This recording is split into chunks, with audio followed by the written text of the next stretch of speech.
the defining matchup in the Super Bowl?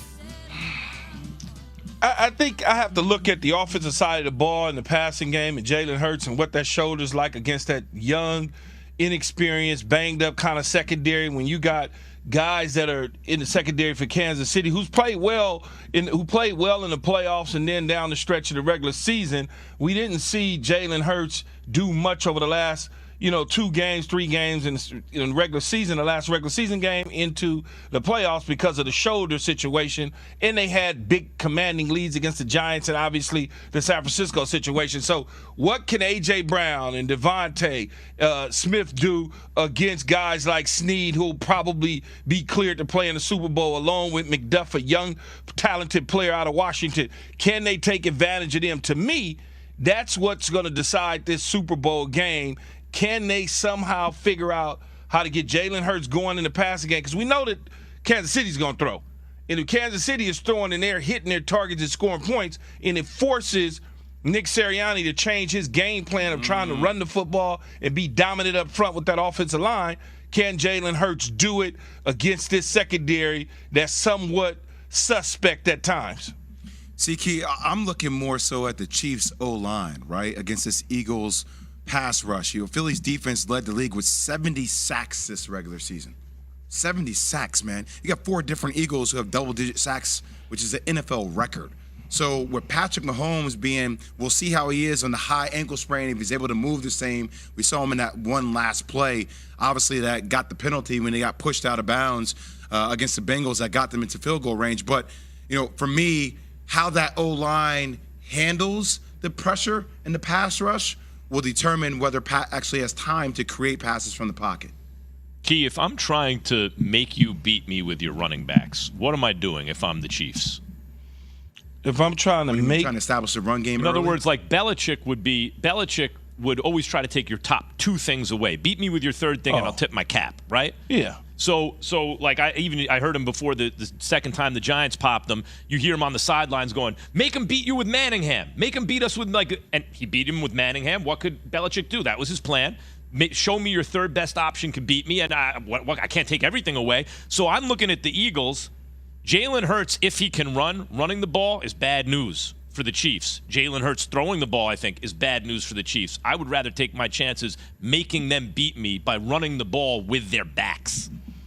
Well, I think that if you can neutralize them and make them one-dimensional on either side of the ball, either side, whether it's running the football or passing, I think you get a plus there. But what happens is in the RPO game, it's very difficult to defend because you don't know if he's going to keep the ball, depending on whether the end is crashing down, or if he's going to hand the ball off. So it really puts your front 7 in a very difficult situation. It also freezes your secondary at times. So if they start running the football extremely well, it'll open up the passing game for them. So when you ask the question of what should they concentrate on possibly taking away, you really are at a disadvantage. But the one thing that I would say they should probably do is try to take away the running game. Take away the running game. Also, if the Chiefs are able to get up early in this game, that might force Nick Sirianni to all of a sudden change the way he plays, because you might have to drop back and pass the ball a lot more. The funny thing about into it for the Chiefs, the Eagles, everyone's like, well, they haven't had to play from behind, but that's not saying they can't. They just haven't had to because they're beating the hell out of teams in the first half. If anything,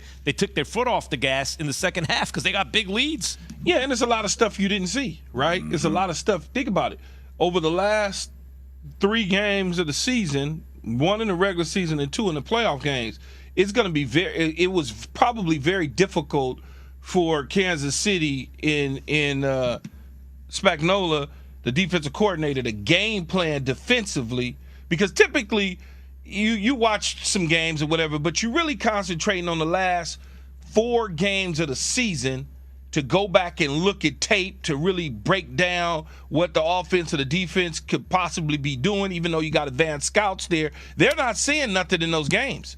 So they got to go all the way back to when they played Minnesota, all the way back when they played Washington, and all the way back. They got to start really diving in and looking at it, because they can't just go back to the last 3 or 4 games because they ain't seeing anything. They hadn't done anything on offense. So formations and things of that nature can be very tricky for Kansas City's defense to understand what it is that they're trying to do. So it may take Kansas City's defense a little bit longer to figure out what Philly wants to do on the offensive side of the ball. Dan in North Carolina, you're on with Keyshawn, J. Will, and Max, ESPN Radio.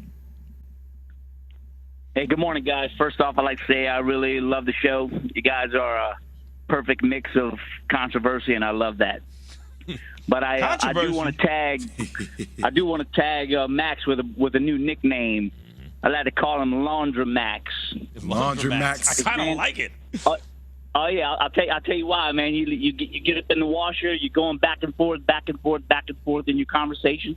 Then when you get all washed up, they throw you in the dryer, and now you're just going round and round and round. But I don't know that you ever really get the say reasoning. anything, I just like the name, the way it sounds. I don't know about the reasoning. Yeah, no, the key takes you out, folds you up, and puts you away, man. It's just enjoyable to hear. But I love you guys. All right. So in other words, you keep repeating yourself and rinsing you off and repeating. Rinse and repeat. Package you up and put you. Me and Jay, we.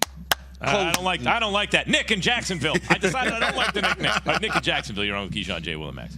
Hey, Max, I didn't like it either. I ain't gonna lie to you. But I didn't like that Laundromax either. But I just wanted to say I agree with Max on the Joe Montana thing. You my guy. But I don't really compare him to the Jordans, and I always compare him to football guys. You know what I mean? So it's just I agree with Max on that take. And there's not many times I agree with Max besides when he's talking about boxing, because I love you when you're talking about boxing. Oh, thank you, brother. But yeah, I'm with you on that. But Joe ain't gonna never be compared to Michael Jordan. That's because what I'm saying. the era of the era of social media and all the content and all of those things, they were not comparing players to Michael Jordan in the 80s and 90s. They just wasn't. Nobody we were was looking doing for that. comparisons to other sports for certain athletes who we felt transcended their own sport. Let me say this. Not it back may then, be, you wasn't, man. Key, it may be that the nature of football is such. Too many guys on the field, so much of a team sport that you can't have a Michael Jordan of the quarterback position. My only thing I'll say, Jay, is this. The Mahomes makes me wonder, can he be the one to do it? See, I think Patrick Mahomes, I hear what he's saying, but to me, I'm just going to tell you how I feel. And people could tell me if they feel differently. Patrick Mahomes' resume starts to be comparable to where I see you're going, Max. Joe Burrow, to me, has way more of that Joe Montana-like feel, right? Like that feels like it can transcend the sport more so than Patrick Mahomes, even though Pat Mahomes' resume is way different than Joe Burrow's. Yes, if Mahomes came out and said Joe Burrow the way his dad does, then Mahomes would have that too. I guess I don't really understand when y'all say transcending a sport. Maybe I'm just dumbfounded and I don't really understand it or get it, because transcending a sport to me means that you're selling signature shoes, not cliques. You got Hanes T-shirts that are not bacon. You're looking for commercial success. You're selling hot dogs, okay? And every time you move to a different stadium on the road, it's completely sold out. It's sold out, and the people at the home stadiums are selling the tickets because everybody want to come watch you play. So who is that in the NFL, Key? The defining matchup in the Super Bowl.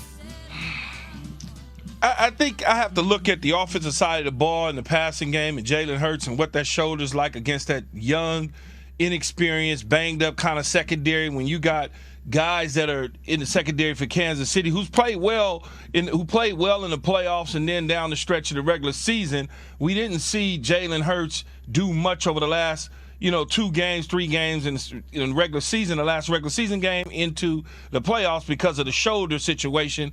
And they had big commanding leads against the Giants and obviously the San Francisco situation. So what can A.J. Brown and Devontae Smith do against guys like Snead, who will probably be cleared to play in the Super Bowl along with McDuff, a young, talented player out of Washington? Can they take advantage of them? To me, that's what's going to decide this Super Bowl game.